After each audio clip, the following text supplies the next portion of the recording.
આજે વહાલી ગ્રીષ્માને હું અમારા સાથી મંત્રી મુકેશભાઈ, વિસ્તારના ધારાસભ્ય શ્રી વીડી ઝાલાવાડિયાજી, પ્રદેશના ભારતીય જનતા પાર્ટીના ઉપપ્રમુખ જનકભાઈ, ડેપ્યુટી મેયર શ્રી દિનેશભાઈ, પૂર્વ ધારાસભ્ય શ્રી પ્રફુલભાઈ પાનસુરિયા અને ભારતીય જનતા પાર્ટીના મહામંત્રી કાલુભાઈ, પૂર્વ મહામંત્રી, આખી અમારી ટીમ એ ગ્રીષ્માના આજે શ્રદ્ધાંજલિ અર્પણ કરવા અહીં આવેલા. જે દિવસે આ ઘટના બનેલી તે દિવસે બી મારે અહીં આવવાનું થયેલું. એના પરિવારના સભ્યો,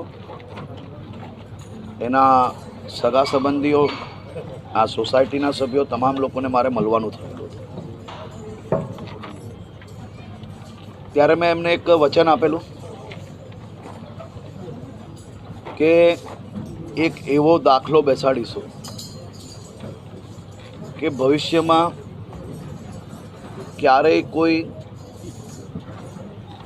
આ પ્રકારની ઘટના અંજામ આપવાનું તો દૂરની વાત છે, પરંતુ વિચારવાની બી હિંમત ના કરે એ પ્રકારે આ વખતે ગુજરાત પોલીસ કામગીરી કરશે.